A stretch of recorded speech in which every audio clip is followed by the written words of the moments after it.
This is the Yahoo Finance All Markets Summit, live from Washington, D.C.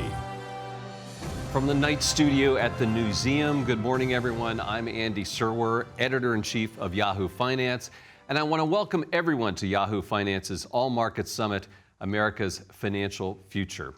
Well, it's been 1 week since the midterms, of course, and we thought that now that the dust had settled, it would be a great time to take stock of our circumstances, particularly when it comes to the economy, markets, and of course, your investments and your wallet. We have an incredible lineup of guests here today, and we'll get to them in just 1 second. But first, I'd like to share a few points that have piqued my interest. We all know that the nation is divided, and these maps show that. First, here are the Senate elections, and you can see, of course, the red and the blue. Last night, we just learned that Arizona went to the Democrats, and Florida is still in play. Over on the House side, of course, we know the Democrats flipped the House. And what's interesting to me is you can see the geography of the nation is very much Republican, while the population centers are blue. For the gubernatorial races, the Democrats picked up a few seats there, particularly in the Midwest, and you can see the blue there. And then finally, a map that's a little bit different. The United States of marijuana. Here you can see there's only 4 states left in the nation where marijuana is 100% illegal. And what about the economy? Let's talk about that and the stock market. You can see here that the markets 1 month after the elections do pretty well, except, of course, after the Great Recession, or going into the Great Recession, I should say. That's the blue line on the bottom. The dotted line on the top left is us. And, of course, we had a pretty lousy day yesterday, so we'll have to see how things go.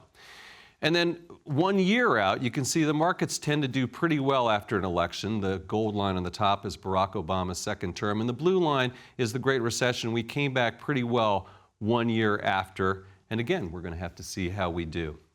And finally, let's talk about trade and tariffs, very much top of mind for investors and CEOs alike. Here's how companies have been talking about trade and tariffs on their earnings calls. Over 50% of the time, this is an issue that comes up. And you can see most of the time, people are talking about it in a negative way or uncertain way. Speaking of tariffs and trade, this is very much the purview of our first guest. So please join me in welcoming Commerce Secretary Wilbur Ross. Mr. Secretary.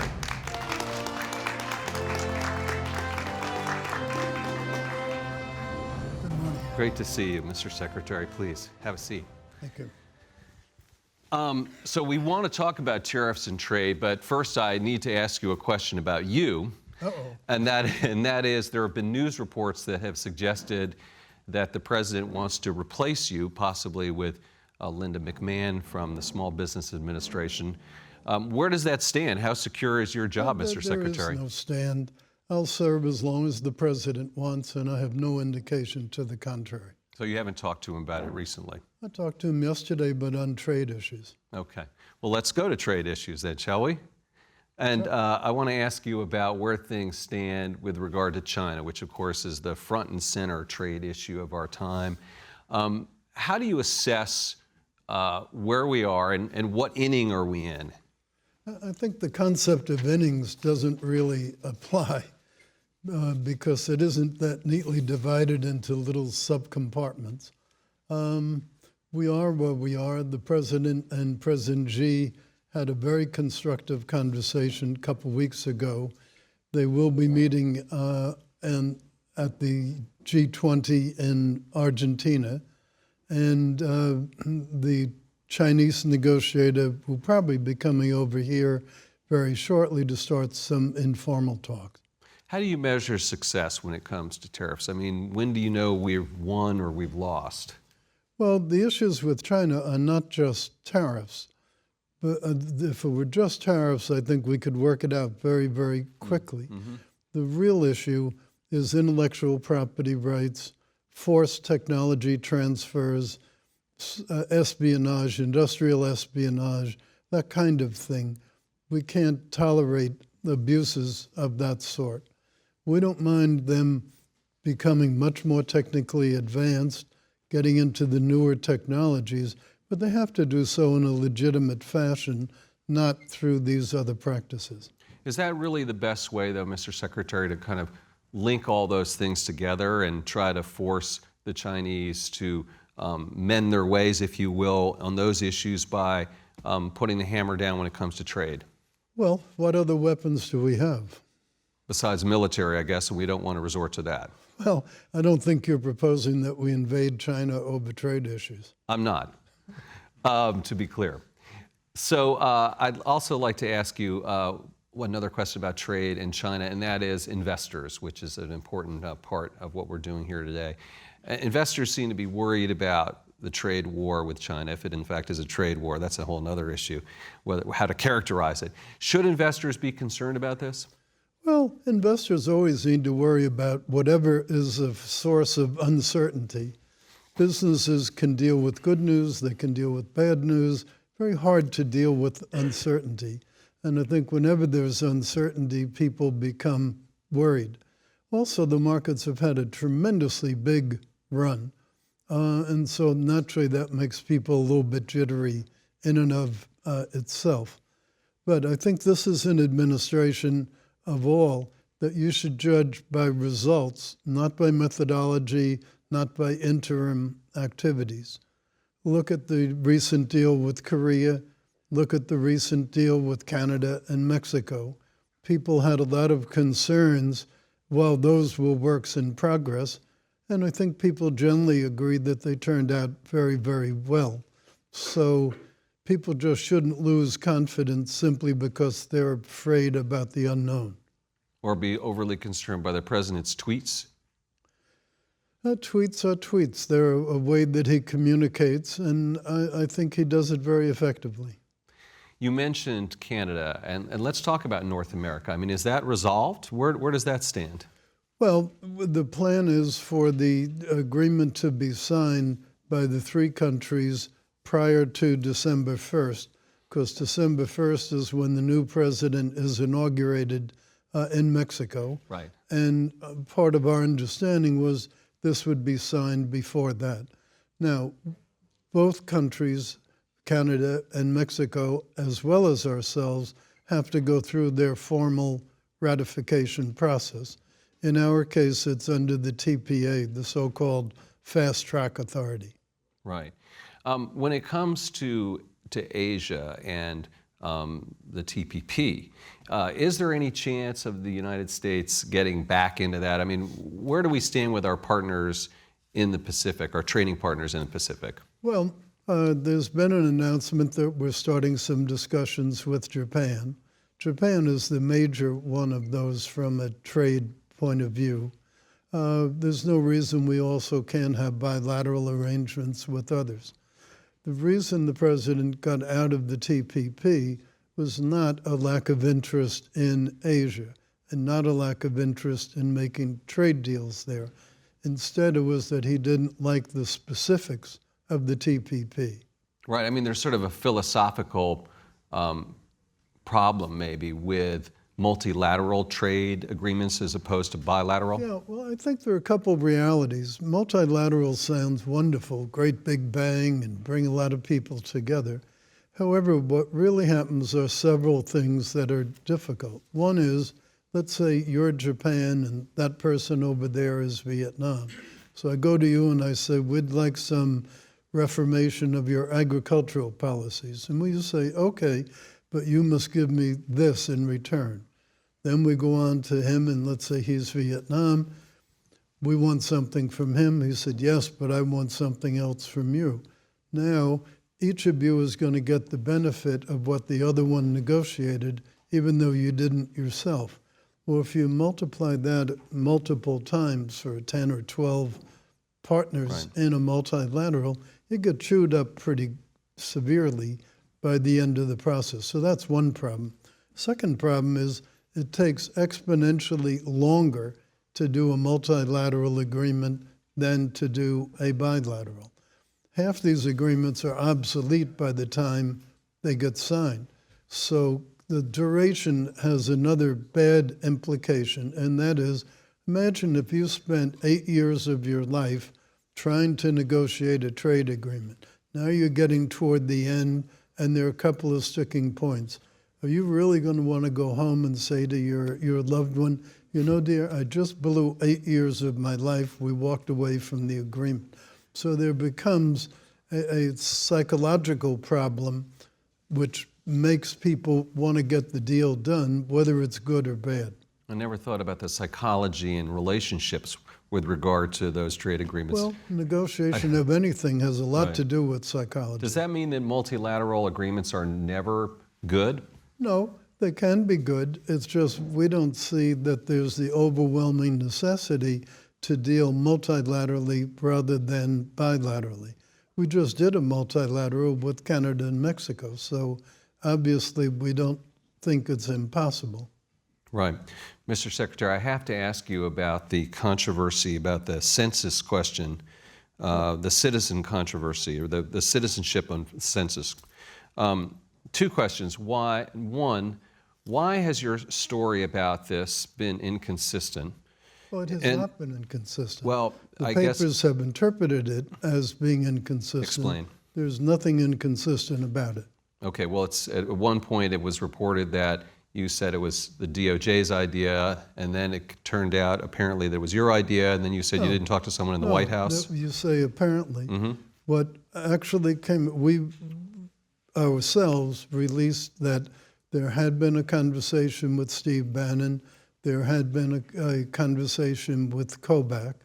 Those are natural, and there was in the air early in the administration a whole bunch of questions about census, so it was natural that there would be some limited discussions. But what triggered the investigation, the real study, what triggered the process that led to the determination to do it was the letter from the Department of Justice. Okay. The whole issue of having that question in the census, though, isn't that really all about providing an advantage to the Republican Party? And if so, why not simply say it? Well, first of all, it's not. Your premise is wrong. Census had asked citizenship questions since about 1790, so it's hardly a new Before the Republican Party was created? I think all parties were created back then. Right. In any event, it's in the courts right now, so I think there's a limit to how far it's appropriate for us to discuss it. There's a case underway in New York as we sit here. But one last question on that. What is the point of that question, asking that question in the census? The Justice Department requested that we ask the question in order to help them enforce the Voting Rights Act. That's the genesis of the work. Okay. Some people would disagree with that, but... Well, it is a fact that the Justice Department wants it. Okay, fair enough. Let me ask you about your take on the economy then, shifting gears a little bit. Where do you think things stand? I mean, the markets seem kind of jittery right now, maybe concerned that the expansion has run its course. Well, I don't see it. The most recent data that came out was strong. Job creation has been very strong. We have something like 7.1 million unfilled jobs and only 6 million unemployed people. That's an incredible ratio, and indeed is a problem itself, because the limiting factors on economic growth are the following: demographic expansion of working age population, workforce participation, and productivity. You need to get all three of those to multiply against each other, and that's what determines how fast you can grow as an economy. So we need more workforce participation. It's now at a point where something like a third of working age people don't have a job and don't want one. They don't regard themselves as being in the workforce. That's a far higher percentage than has been true before. We think a lot of that has to do to a skills mismatch. And that's part of why Ivanka Trump is heading this big effort for worker training, for apprenticeships, for all sorts of activities to bridge the gap. Because in many cases, our educational system is neither preparing people through vocational training for the old economy, nor preparing students through science and math instruction for the new economy. So the people have a very unfortunate problem in that there are good jobs available, but they don't have the fundamental skill sets to achieve them. We're going to try to fix that. Is that a part of what people are calling the income gap and the wealth gap? Does that contribute to that problem? Oh, sure. I mean, if someone's not even in the workforce, how do you make them wealthy? What is their prospect for advancement? You need people to be actively engaged in the workforce to have any concept of inclusive capitalism work. Getting back to the economy a little bit and the markets and companies, two things. One, people have suggested that the tax cut was a sugar high, that has created a burst of activity that's unsustainable, number one. And number two, we're going to be having tough comparisons with earnings going into 2019. Isn't that going to be a drag on the economy and the markets, both of those things? Well, corporate earnings certainly have been very, very strong. There's no question about that. And it's also no question that markets' job is to look ahead, what's going to happen next year or the year after, not just focus on what's at the present. I think a lot will have to do with whether infrastructure gets the kind of treatment that it really deserves. As you know, the president is very keen to have an infrastructure program, and the only real issue is how do you pay for it? How much does the federal government do? How much is done by private sector? But the infrastructure thing seems to always get bogged down with, oh, that project's going to go in a blue state or a red state. And it's shocking to Americans that Congress can't get this done. Well, that kind of pork barrel stuff is shocking, not just to the public, shocking to everybody. Right, okay. Mr. Secretary, I also need to ask you questions about these reported conflicts of interest. Yesterday, there was a report that the Democrats want to investigate this and why you met with executives from Boeing and Chevron while you held stocks in those companies and then later sold the stock. Is that the case, and why did you do that? Well, all of my activities have been governed by the ethics rules. Every meeting that we have is screened by the ethics department. There's no there. So if the Democrats investigate, bring it on, is that what you're saying? Well, they will have subpoena power as the heads of the committees, and if they subpoena, we'll be responsive. Okay. Let me ask you about traveling, because you seem to have done a lot of that recently. You've been in Europe. What have you seen over there? Well, I was in Brussels and had some very good discussions with the business community over there and with government folks. Then came back to go to Arizona. We had a big defense convocation out there at the Air Force Base, and then it went from there to Uzbekistan and Kazakhstan. Okay, and what did you see in Uzbekistan and Kazakhstan? They're fascinating. Those are, as you know, former parts of the USSR.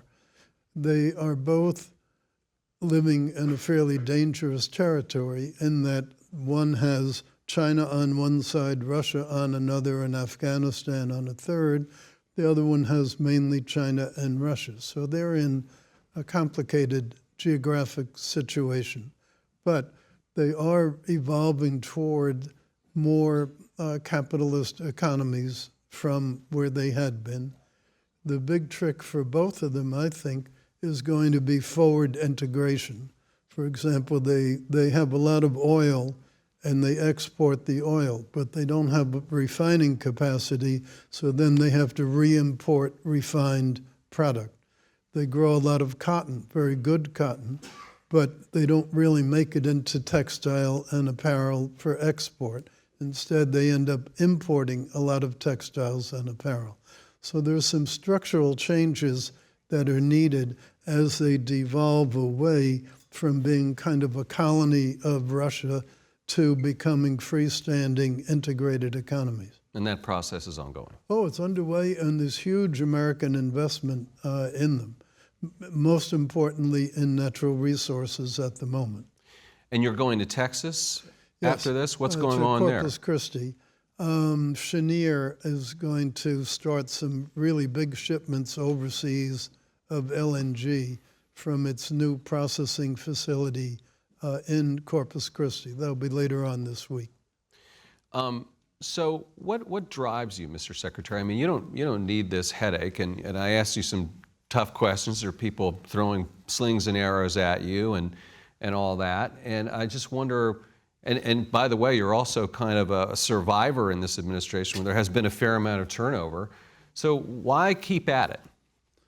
Well, my mom was a third grade school teacher at the public school that I attended when I was a kid. From there to here, the U.S. has been very good to me, and now I'm in a position where I can afford to give something back to the country. Second, I worked very hard to get President Trump elected. Now I'd like to work equally hard to have him succeed and be reelected. What do you think the chances of him being reelected are? I think they're fine. I think they're fine. What president has done as much to the economy beneficially as this president? What president has made so many more initiatives to make a fairer world, both in terms of sharing the burden of our military assistance to countries all around the world and in terms of trade? I mean, these are real landmark events that he's embarking upon. No one that I can think of as a prior president has been as much an agent for constructive change as President Trump. Well, it sounds like you want to stick around, the way you're saying it like that. And a final question, Mr. Secretary, doesn't it just get tougher from here? I mean, the Democrats took the House and they have said they're going to come after you, they're going to come after the president, they're going to come after all manner of people, and the gridlock that's going to happen, it doesn't sound like a pretty picture for the next couple of years. Well, even now, before the change in the House, if you look at the president's accomplishments, they have importantly come in the form of proclamations and executive orders, other than tax and some of the regulatory reform. So we haven't been able to get that much through the Congress even before. So this is not necessarily a big change in that. It would be sad if we do get into a deliberate gridlock situation just because they don't want to give the president a win. It's one thing if you really disagree about a policy, but some of the statements that have been at least reported on in the press suggest an attitude, we just don't want anything good to happen. That's not a very constructive attitude. That's really not why their constituents elected them. So I hope that rhetoric will die down to something more sensible as they actually take office. And the president's mood right now, you say you've been talking to him? He seemed fine yesterday. Good enough. Why don't we leave it at that? Please join me in thanking Commerce Secretary Wilbur Ross. Good to see you. Thank you very much.